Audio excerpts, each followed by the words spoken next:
Donc, on va être là-dedans pendant un bon bout. Et on commence maintenant, on introduit cette nouvelle série-là. C'est un sujet qu'on a touché il y a quelques années déjà, avec les mercredis soirs, et puis que j'avais vraiment à cœur de ramener sur le tapis. Amen. Et ça va être différent des mercredis parce que, ça va être peut-être un petit peu réduit, là. Je ne sais pas comment expliquer ça, mais ça va être filtré. Amen, on va dire ça de même. Mais je pense qu'on a du bon temps à découvrir, à rentrer dans cette série-là, amen, ensemble. Donc, le titre de cette série, c'est « À la découverte des sentiers sacrés ». Et en tout petit, en bas, vous avez « Se connaître soi-même, connaître les autres et connecter avec le Père ». Amen. C'est vraiment le but de cette série-là, se connaître, connaître les autres et puis connecter avec Dieu. Amen, ce matin. Alors, là, quand on parle de sentier sacré, c'est quoi un sentier sacré? C'est simple, OK? C'est la représentation du comment, de façon individuelle, personnelle et intime, on peut connecter avec Dieu. Amen, avec Dieu le Père. Ça nous aide à nourrir nos âmes pour qu'on puisse connaître Dieu d'une manière nouvelle. Amen, ça va nous aider à cela ce matin. À l'aimer avec chaque cellule de notre être. Amen. Puis à exprimer cet amour-là en tendant la main aux autres. Amen. Vous savez, Marc chapitre 12, versets 30 à 31 nous dit « Tu aimeras le Seigneur ton Dieu de tout ton cœur, de toute ton âme, de toute ta pensée et de toute ta force. » Amen. Voici le second, tu aimeras ton prochain comme toi-même. Il n'y a pas d'autre commandement plus grand que ceux-là. Et là où je veux nous emmener avec cette série, c'est vraiment cet aspect de développer un amour profond à travers les différents sentiers qu'on va explorer ensemble. Vous allez voir, vous allez vous reconnaître. À un moment donné, on va parler d'un sentier, vous allez vous reconnaître, ça c'est moi. C'est comme ça que je connecte avec Dieu. C'est comme ça que j'aime passer du temps avec Dieu. Et l'idée, c'est vraiment aussi d'explorer les autres pour essayer de comprendre les autres. Des fois, on se demande pourquoi il y a des gens qui ont les bras croisés pendant la louange. Puis on est en avant, puis nous autres, on est là, puis on fait comme... Dans l'église, il faut qu'il se lève, il faut qu'il lève les mains, il faut qu'il applaudisse, il faut qu'il fasse de quoi. Et on ne comprend pas comment cette personne-là vit sa relation avec Dieu. Et chacun de nous, on a avec Dieu, il a une façon de vivre nos relations les uns avec les autres. Amen. Et donc, cette série va nous emmener dans cet aspect de vraiment développer un amour profond pour Dieu et de l'aimer avec toutes les cellules de notre être. C'est ça le but. Amen. Et comment qu'on fait ça? Ben, c'est en découvrant justement notre sentier. Ça va vraiment aider, je vous le dis, c'est vrai. Et dernièrement, j'avais une rencontre, il y a quelqu'un qui est rentré dans mon bureau et il dit « Je sais pas, mais tu sais, j'ai de la misère ces temps-ci. » Puis c'est quelqu'un qui était venu les mercredis, je dis « C'est quoi ton sentier? » Ouais, j'ai dit « Retourne là, connecte avec Dieu là. C'est là qu'il faut que tu sois. » Amen. Et donc, juste, ça nous donne vraiment une clé. Et ça, ce que je vous parle ce matin, c'est vraiment un principe biblique. D'un couvert à l'autre de la Bible, on observe la présence de ces différents sentiers-là dans la vie de différents personnages. Amen. Je vais vous en nommer juste des exemples simples ce matin parce qu'on ne rentre pas ce matin. Bon, déjà, ce matin, on va parler du jardin secret. Ça, c'est notre thème pour ce matin. Amen. Mais je veux vous mentionner quelques personnages ce matin qui ont vécu dans les sentiers. Abraham, par exemple. Abraham, il construisait des hôtels partout où il allait. Ce gars-là, tu regardes son historique, le pharaon, Élie avec les prophètes de Baal, hein, c'était des défendeurs d'une cause pour Israël. Et puis même dans leur conversation avec Dieu, on voit Moïse intercéder pour le peuple, Élie intercéder pour le peuple. David, il célébrait Dieu, lui, d'une façon, avec un style d'adoration particulier à lui. Il n'y en a pas personne d'autre dans la Bible qui a cette expression de louange dans Salomon, ça va venir. Laissez-vous le temps, ça va venir. Mais Salomon, c'était sa façon d'exprimer son amour, c'était avec des généreux sacrifices. Il y en a pour qui de donner beaucoup à l'Église, c'est la façon de démontrer l'amour à Dieu. Amen. Gênez-vous pas pour faire ça. Amen. Soyez comme Salomon, puis coloré de Dieu, c'est comme un Dieu qui est coloré, qui est beau. Il y avait même un brin de romance dans leur façon de parler de Dieu. C'est intéressant quand vous lisez Ezekiel de Gary Thomas, OK? Puis le livre est encore plus complet que qu'est-ce que je vais vous dire là. Je ne peux pas tout dire ce qu'il y a dans le livre, mais c'est une bénédiction de rentrer encore plus profondément là-dedans. Donc, je veux commencer sur le premier point de ça, c'est de découvrir son Gethsémané. Luc, chapitre 21, verset 37, nous dit ceci, c'est Jésus passait ses journées à enseigner dans la cour du temple. Ensuite, il sortait de la ville et passait la nuit sur la colline appelée Mont des Oliviers. Et dans Luc, chapitre 22, 39, ça nous dit ceci. Ça dit, alors il sortit et se dirigea comme d'habitude vers le Mont des Oliviers. Ses disciples s'y rendirent aussi avec lui. Et ça continue. Jean 18, 1 à 2 nous dit, lorsqu'il eut dit ces choses, Jésus alla avec ses disciples de l'autre côté du torrent de Cédron, où se trouvait un jardin dans lequel il entra, lui et ses disciples. Judas qui le livrait connaissait ce lieu parce que Jésus et ses disciples s'y étaient souvent réunis. Et donc, c'est intéressant parce que c'est comme la Bible semble nous exprimer que comme d'habitude, c'est une expression qui est forte ici parce que ce que ça signifie, c'est que c'était pas la première fois que Jésus allait à cet endroit-là.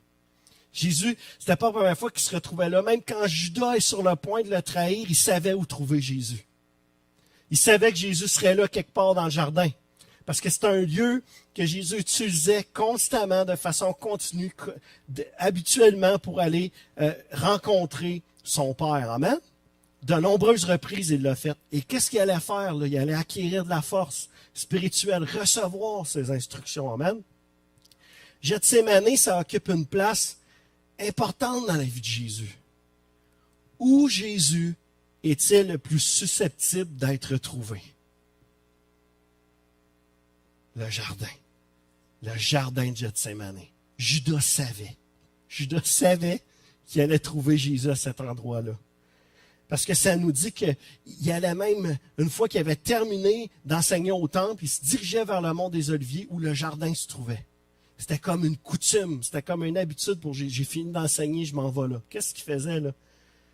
Il allait rencontrer son Père. Amen. Il chérissait ces moments-là dans le jardin de Gethsémané. Il priait, il réfléchissait, il parlait avec son papa. Amen. Jésus, vous savez, il a choisi volontairement le jardin pour passer le moment crucial avant la crucifixion. C'est là qu'il était. C'est intéressant, non? Jésus a choisi spécifiquement cet endroit pour passer les derniers moments avant la crucifixion. Parce qu'il avait besoin de se confier à son papa, parce qu'il avait besoin de passer du temps dans la présence de son Père, amen, parce qu'il avait besoin de s'aligner avec la volonté de Dieu pour sa vie, amen. C'est pour ça que Jésus allait là. Jésus a choisi un lieu qui était profondément familier pour lui, où il pouvait connecter avec Dieu. C'était le jardin de Gethsémané. C'est là où tu trouvais Jésus. C'est comme son jardin secret, right? Et je pense qu'on doit réaliser que dans les moments les plus difficiles de sa vie, les moments les plus compliqués, les moments les plus cruciaux, c'est justement là Jésus où il était dans le jardin. Il était dans le jardin. Oui, avec ses disciples, mais à l'écart avec son Père. Et cette fameuse prière de Jean 17, c'est là qu'il l'a faite. Right? Jean 17 avec l'unité pour les gens. Mais aussi cette prière où il a demandé à Dieu, Seigneur, si c'est possible que cette coupe s'éloigne de moi, fais-le. C'est là aussi qu'il a versé des grumeaux de sang, la Bible nous dit, qui ressemblaient à du sang. C'est là que Jésus a vécu ces événements-là dans sa vie. Amen. Alors, je veux juste qu'on réalise ce matin qu'on a tous besoin d'un jardin secret. On a tous besoin d'un endroit, d'un Gethsémané. Quand on a besoin d'entendre Dieu, quand on a besoin d'être fortifié, quand on a besoin de recevoir une direction pour nos vies, où est-ce qu'on va? C'est à vous autres que je pose la question. Vous n'êtes pas, répondez pas. Où est-ce qu'on va? Aux toilettes? Dans un garde-robe? Dans le sous-sol en bas? Sur notre lazy-boy tranquille? En face d'un foyer? Dans un chalet? Dehors, en train de pelleter? Dans votre chambre? C'est bon, ça. Où est-ce qu'on va? Est-ce qu'on a un endroit où on rencontre Dieu au meilleur de nous, au meilleur, puis dans les moments où on a besoin de lui? Amen. Où est-ce qu'il est notre Gethsémane? Parce qu'on a besoin de prendre soin de notre cœur. Amen. On doit donner à Dieu la possibilité de parler dans nos cœurs. On doit donner à Dieu la possibilité de parler dans nos vies pour être fortifiés, transformés et dirigés. Amen. Et recevoir notre approbation, notre faveur et notre force de Dieu lui-même, du Papa au ciel. Amen. C'est tellement important. Amen. Ça, c'est le premier élément qu'on doit saisir. Découvrir son Gethsémane. Et l'idée des sentiers sacrés, c'est vraiment de rentrer dans cet aspect-là, de découvrir il est où notre jardin. Peut-être qu'il y en a qui savent déjà, ben moi, j'ai un endroit spécifique où je vais. Je sais il est où mon Gethsémane. Mais il vous dit, il y a des places bizarres qui existent dans la vie des gens. Où est-ce qu'ils vont, ces gens-là, pour connecter avec Dieu? Amen? Il y en a pour qui c'est tellement des endroits spéciaux que tu fais comme, mais voyons donc, quelle idée bizarre. Et pourtant, parce qu'il n'y a pas juste l'Église, amen? Pour beaucoup d'entre nous, des fois, l'Église fait partie de cet aspect où c'est l'endroit où je me retrouve pour connecter avec Dieu. Vous allez voir, ça fait partie d'un des sentiers, cet aspect-là. Mais de participer à quelque chose, de dire, de découvrir c'est où l'endroit quand j'ai vraiment besoin de Dieu, quand j'ai besoin d'y parler dans le secret de mon cœur, c'est où je m'en vais. Quand tu as des enfants, il faut que tu trouves des fois de nouveaux endroits. Quand tu as des jeunes familles, il faut que tu trouves un endroit spécifique, un moment. Il y en a pour qui c'est entre deux arbres, sur une cabane de chasse, avec le gun à l'épaule. Il y en a pour qui c'est assis sur une petite chaise de camping, right? Avec une ligne à pêche, right? Il y en a, c'est un beau ponton, man, qui vont donner après à l'Église pour faire un généreux sacrifice. Mais c'est juste de découvrir l'endroit où vous êtes bien avec Dieu, amen. C'est ça l'important. L'endroit où vous pouvez garder ça puis avec Dieu, rentrer dans cette intimité avec lui, puis découvrir c'est quoi votre Gethsémane. Amen. C'est ça qui est important. Donc, c'est quoi ton Gethsémane ce matin? Ça, c'est la question qu'on va se poser ensemble tout au long de ça, puis de le découvrir. Amen. Amen. La deuxième chose que je veux partager avec vous, c'est de découvrir son sentier ce matin. Évidemment, découvrir son Gethsémane nous amène dans cette optique de découvrir un peu le sentier sacré pour nos vies. Mais dans Jean 15, verset 1, le verset 4, ça nous dit ceci, c'est « Je suis le vrai cep et mon Père est le vigneron. Demeurez en moi et je demeurerai en vous. Comme le sarment ne peut de lui-même porter du fruit s'il ne demeure attaché au cep, ainsi vous ne le pouvez non plus si vous ne demeurez en moi. » Amen. Si Jésus avait besoin de ces temps dans un jardin particulier, je pense que nous devons réaliser qu'on a besoin de ces temps, de se mettre à l'écart dans un jardin particulier. Amen. Amen. Et de réaliser comment on a besoin de rester attaché, branché à Dieu, connecté à Jésus, connecté au Père. Amen. Au Père qui est le vigneron, à Jésus qui est le cep. Amen. Tout découle du Père et s'en vient vers Jésus pour ensuite s'en venir en nous, les sarments. Amen. C'est le secret d'une vie fructueuse, c'est ça, on en a déjà parlé. Amen. L'une des clés pour ça, c'est de se connaître soi-même. La branche qui est à côté de la tienne n'est pas pareille. Elle ne tire pas autant de sève avec du soleil ou moins de soleil. Je ne sais pas si vous comprenez ce que je veux dire. Un autre sarment va être dans un contexte particulier, va être mis dans un contexte particulier, va fructuer. Un autre, tu vas le tuer. Comprenez-vous ce que je veux dire? Et Dieu connaît chacun de ces aspects-là. Et on doit découvrir ensemble pour comprendre ça, découvrir c'est quoi notre sentier sacré, c'est comment qu'on fait pour être nourri, se nourrir à la source, comment est-ce qu'on fait pour grandir, amen, pour croître. Vous savez, on parle de bâtir, on parle d'aller, mais cet aspect de bâtir notre relation avec Dieu est important aussi, amen. Et ça va nous aider à bâtir nos relations les uns avec les autres aussi. Et c'est des simples outils dont on a besoin pour grandir et porter du fruit ce matin que je veux partager avec vous, amen. Quand on se trouve dans le jardin, puis sur notre sentier, c'est le meilleur endroit pour nous épanouir personnellement. Je vous le dis, le meilleur endroit pour nous épanouir personnellement. Amen? Moi, vous ne savez pas ce que je fais, mais je vais vous en compter des petits bouts durant cette série-là de comment moi, personnellement, je connecte. Puis aussi, je ne vous cacherai pas, je vais compter un petit peu comment Myriam connecte. Myriam, elle a un sentier particulier qui n'est pas donné à tout le monde. On a découvert ça les mercredis, mais on la gênera pas tout de suite, on va la gêner plus tard. mais parce que je vais donner des exemples de gens aussi que je connais qui sont dans tel ou tel sentier, puis que moi, je ne suis pas capable. Pas capable d'aller là. Je ne suis pas capable de me retrouver dans cet endroit-là. Mais c'est pas là où je m'épanouis le plus. Je peux l'explorer, je peux y être pour un temps, mais c'est pas là où je connecte le plus avec Dieu. Comprenez-moi bien. Je connecte pareil, mais différemment que les autres. Mais c'est juste de réaliser qu'on a besoin de le découvrir. Et qu'est-ce que ça fait, ça? C'est à quel niveau ça nous aide? Ça peut nous aider d'arrêter de nous comparer aux autres. Hein? Des fois, on se compare, on regarde l'autre. Voyons, ça se fait que, me semble, il n'est pas enthousiaste dans la présence de Dieu. Il n'a pas de fun quand il vient à l'église, ce gars-là. Il est assis, puis il a les bras croisés tout le long. C'est parce qu'il a envie de pipi tout le long de la réunion? Non. C'est juste parce que lui, il est bien assis, les bras croisés dans la présence de Dieu. Et il connecte autant que toi ou moi. Mais des fois, on regarde, voyons, le chant, tu sais, on pourrait sauter dessus, on pourrait danser, on pourrait crier, puis lui, il est là, puis il reste bien tranquille, puis il chuchote dans son coin. Comment ça se fait? Ça se passe de même. Right? Donc, ça nous aide à arrêter de nous comparer aux autres comme ça. Parce qu'on va découvrir ensemble que chacun a sa façon de connecter avec Dieu. Amen? Ça nous aide aussi à grandir spirituellement selon notre personnalité. Parce qu'on a chacun notre personnalité, nos caractères, nos différences. On est unique, comme on l'a déjà partagé. Et ça nous aide à grandir selon notre personnalité.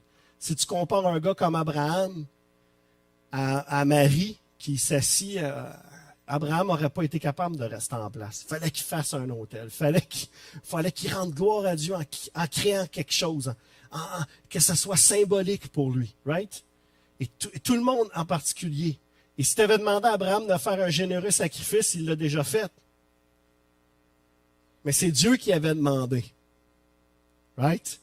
C'est pas de lui-même qu'il l'a fait, mais c'est dans l'obéissance à Dieu, parce que c'était pas nécessairement son sentier à lui, mais il l'a fait. Il savait comment ça marchait un autel. Pourquoi Dieu il a demandé ça à lui? Intéressant. Probablement parce que Dieu savait que c'est ce qu'Abraham chérissait, ces autels. Là, qui faisait un peu partout, Dieu il dit, ben, tu vas m'en faire une, mais elle va être différente, celle-là. Comprenez-vous? La signification que Dieu aussi connaît notre sentier et Dieu aussi cherche à rentrer dans ce sentier-là pour connecter avec nous. Amen. Et ça, c'est intéressant aussi de découvrir ça ensemble. Et d'explorer aussi ensemble des nouvelles façons de connecter avec Dieu. Amen. Que vous puissiez explorer ces sentiers-là. On va les voir dans pas long, là, ben on les verra pas. Ben, on va faire un petit survol ensemble. Amen. Mais juste vous dire que c'est bon d'explorer des fois le sentier d'un autre. Tu sais, surtout celui de ta femme, pour que tu la comprennes. Tu veux un truc, là? Tu veux comprendre ta femme? Explore son sentier. Demande, c'est quoi ton sentier? Puis commence à l'explorer tranquillement. C'est plate, ça. Mais au moins, tu vas la comprendre. Tu comprends ce que je veux dire? Donc, c'est juste cet aspect-là de rentrer là-dedans, de découvrir son sentier pour rester attaché, connecté à Dieu. Ça va, vous me suivez jusque-là? C'est bon? Ça va? C'est bon ou pas bon? Vous ne me direz pas que c'est pas bon, de toute façon. Je te dis, écoute, je vais faire un léger survol des sentiers. On ne rentrera pas en détail là-dedans ce matin parce qu'on va y rentrer. À chaque semaine, on va toucher à un. Et même si ce n'est pas le vôtre, vous dites, ah, ça, sûrement que ça ne me parlera pas. Je vous le dis, ça va vous parler pareil. Parce que, pourquoi qu'on fait ça? C'est parce que pour vous sachiez c'est quoi qui existe, les opportunités qui sont là, et peut-être que vous en avez plus qu'un. Vous avez des trucs qui vont être prédominants, qui vont dominer sur l'autre, mais vous allez découvrir que vous en avez peut-être plus qu'un, puis que là, c'est celui-là, il est dominant sur un autre, mais celui-là aussi, vous ne l'aimez pas pire. Fait que vous avez différentes façons de connecter avec Dieu, ça c'est merveilleux. Amen. Amen. Fait qu'on fait un léger survol ce matin. OK? Ça ne devrait pas être très long, mais On ne rentre pas en détail, mais on va juste faire un léger survol. On a le premier qu'on va regarder ensemble la semaine prochaine, c'est le naturaliste. Fait que pour décrire le naturaliste, c'est pas compliqué. C'est celui qui aime Dieu dehors. Lui, il aime Dieu dehors. Il faut qu'il soit dehors. Faut que... Lui, être à l'église, c'est long, des fois. Si on ferait l'église dehors, écoute. Là, ça serait merveilleux. Ça serait merveilleux de faire l'église dehors. Là, on serait dans son élément. Amen. Là, il rentrait dans... Là, il serait... Là, tu ne verrais plus les bras croisés. Tu sais. Il serait enthousiaste d'être là. Il serait content d'être là. Il aime Dieu quand il est dehors, ce monsieur ou cette madame-là. Amen. Des fois en étant occupé, des fois en n'étant pas occupé. Right?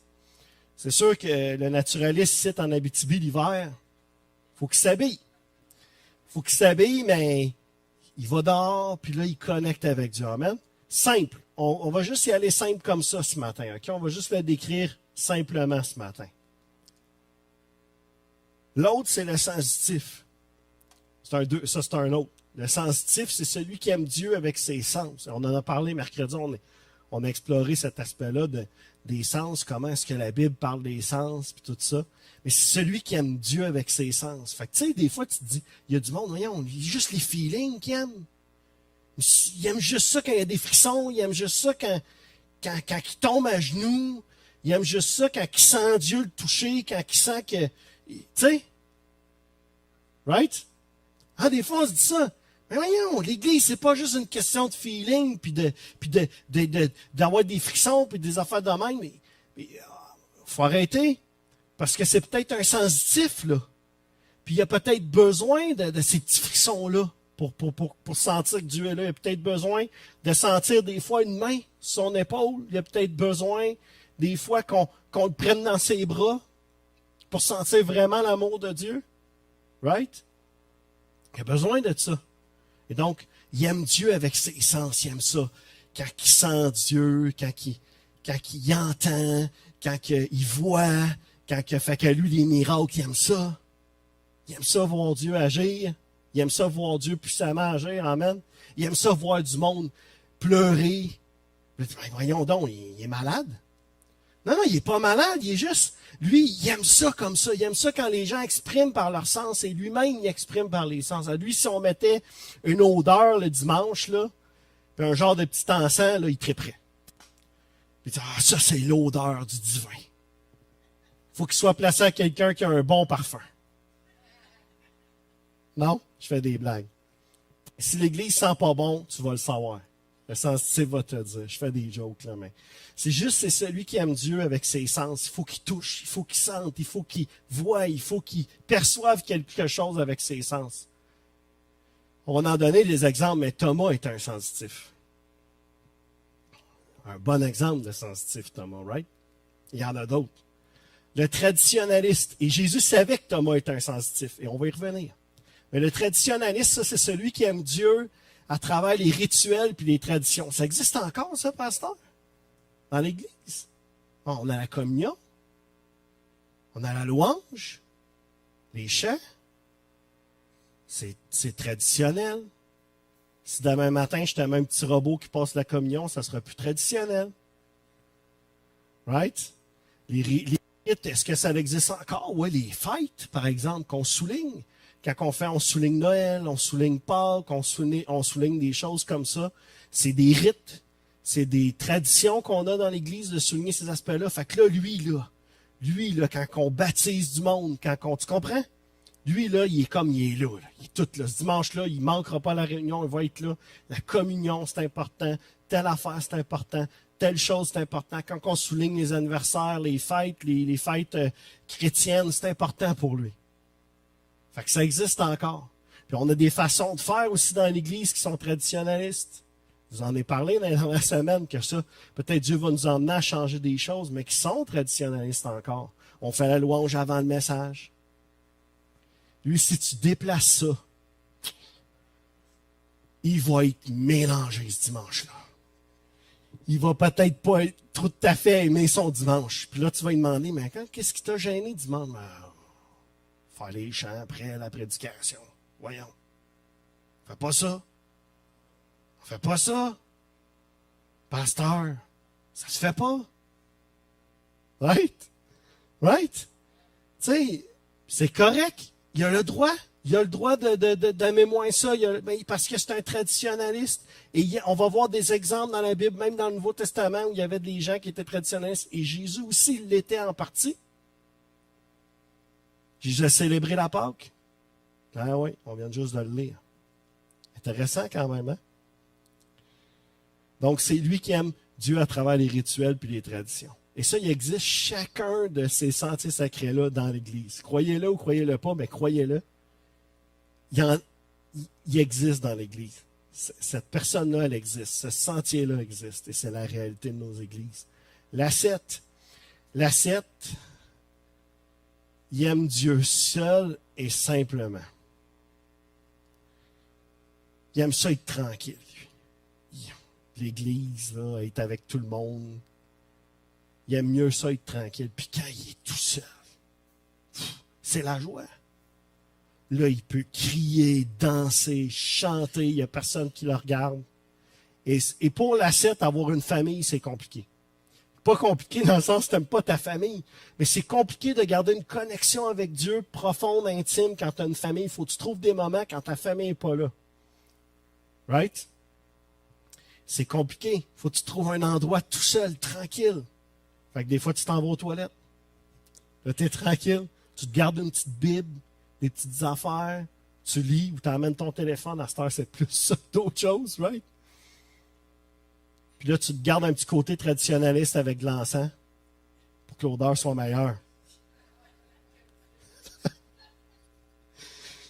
Mais l'ascète, il aime Dieu seul, puis c'est simple. Il n'y a rien de compliqué avec lui, rien de compliqué. Il met une petite musique, il est parti. Comprenez ce que ça veut dire?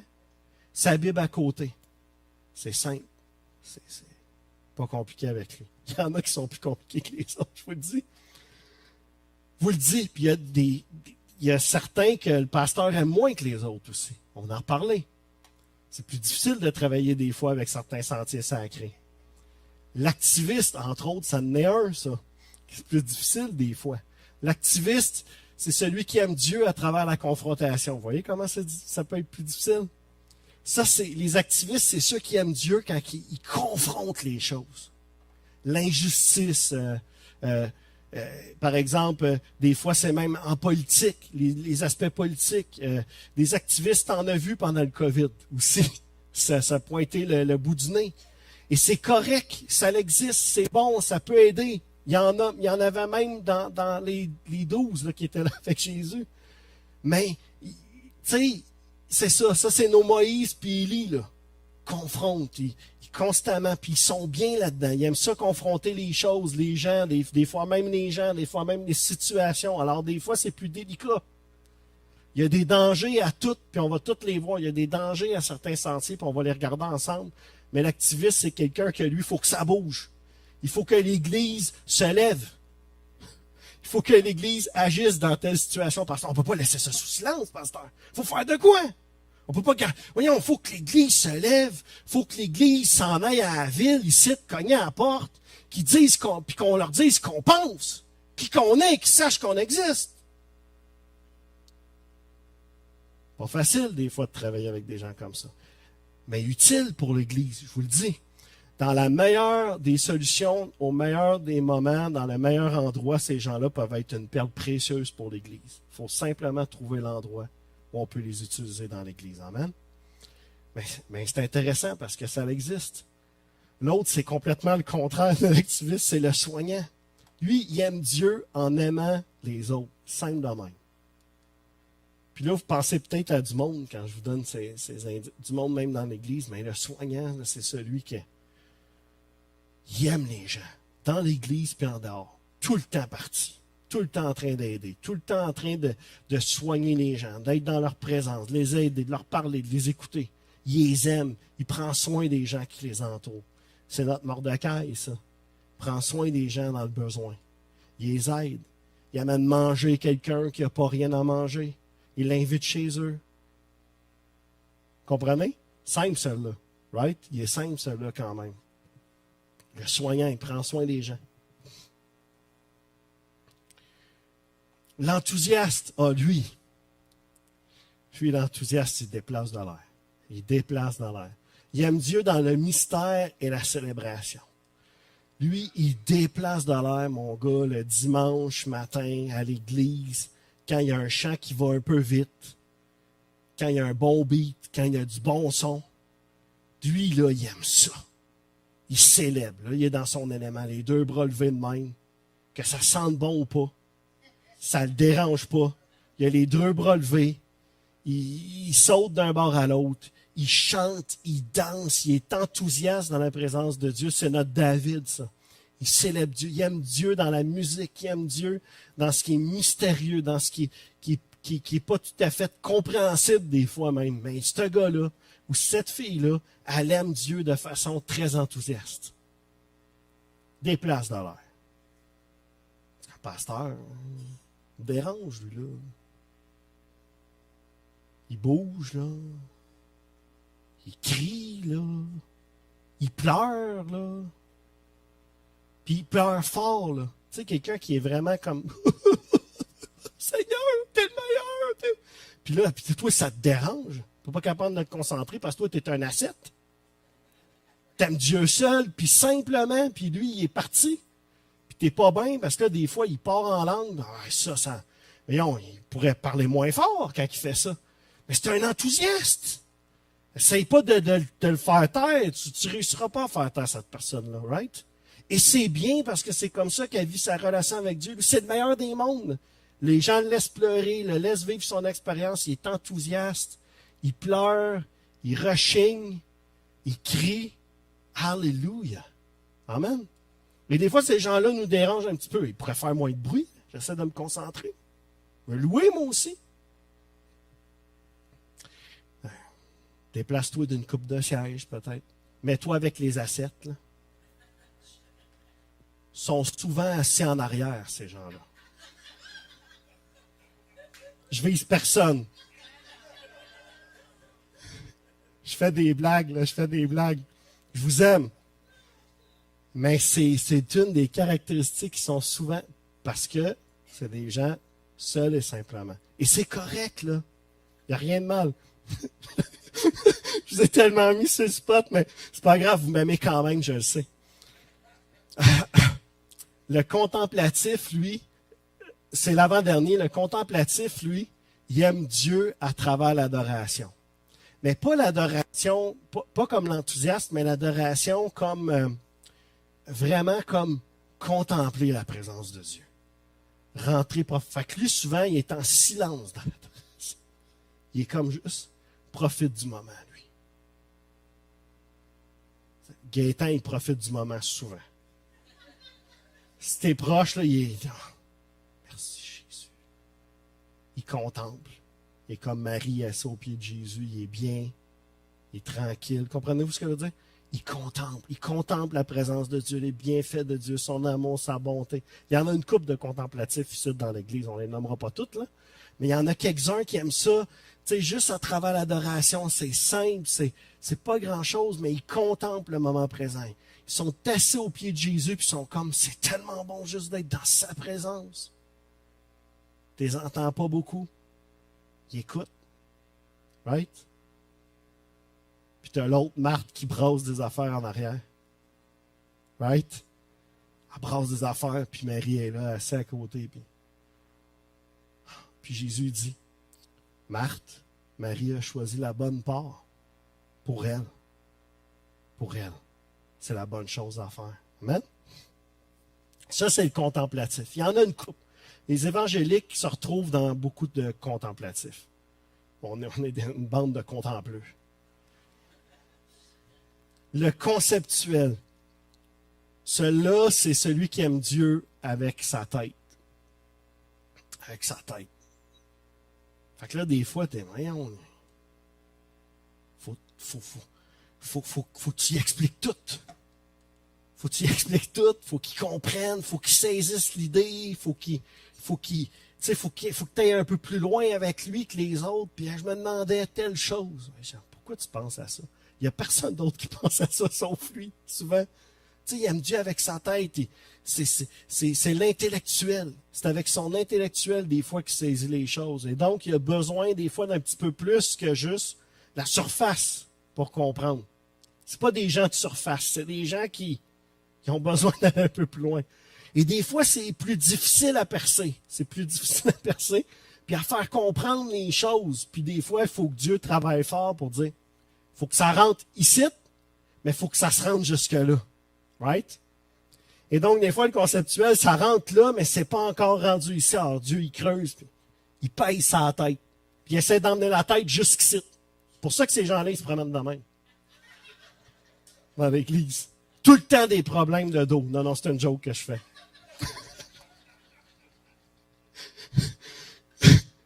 Mais, tu sais, c'est comme, tu sais, la tête rentre, faut que ça part d'ici, puis ça s'en aille ici. Right? Et des fois, c'est pas évident, parce que ça, souvent, c'est les scientifiques, c'est les gens qui ont étudié longtemps, qui ont fait des carrières. Et puis là, ils arrivent dans l'église. Puis les choses sont si simples dans l'église. Tu n'as pas besoin de faire de bonnes œuvres pour être sauvé. Mais comment ça? Voyons donc!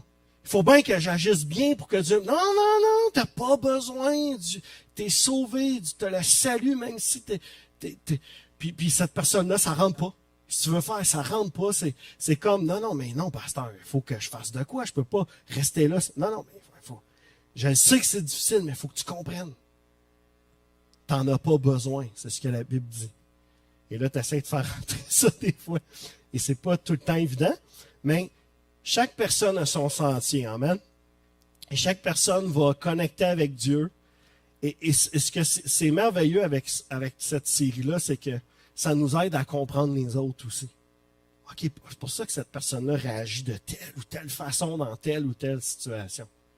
Et là, ça nous aide à travailler les uns avec les autres aussi. Amen. Moi, cette série-là m'a ouvert les yeux sur beaucoup de choses dans l'Église par rapport à l'aspect de travailler avec les gens. Et là, quand quelqu'un rentre dans mon bureau, je le sais. En tout cas, j'essaye. OK, lui, c'est un conceptuel. Il faut que je rentre dans sa tête. Comprenez-vous? Que je rentre dans sa tête. OK, lui, on va aller prendre une marche dehors. Comprenez-vous? On va aller prendre une marche dehors. Moi, ça, c'est le plus difficile que tu peux pas me demander. Je vais vous en reparler, là, parce que c'est la semaine prochaine. Mais explorer le sentier naturaliste, là. Moi, je travaille dehors, mais j'aime pas Dieu dehors. Je suis capable de travailler dehors, mais aimer Dieu dehors, c'est beau ce que Dieu a fait. Il faut que j'apprenne. Il faut que j'évolue dans cette pensée-là.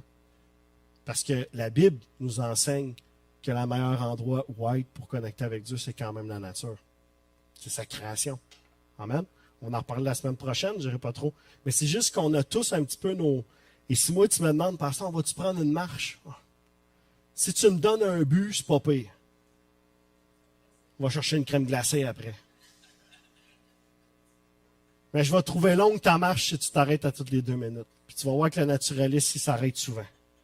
Pas parce qu'il y a un chien qui fait caca à côté, mais parce que lui, il pense pendant le temps qu'il fait ses affaires-là. Fait que c'est ça. Amen. Ça, c'est les 9 sentiers qu'on va regarder ensemble. La semaine prochaine, on rentre dans le naturaliste. Puis tranquillement, on va avancer comme ça. Je vous encourage à être là. Si vous pouvez être là, sinon, ben, ça va être filmé. Évidemment, vous allez pouvoir entendre ce qu'il y en est, mais cet aspect simplement de découvrir tranquillement ensemble et de rentrer là-dedans.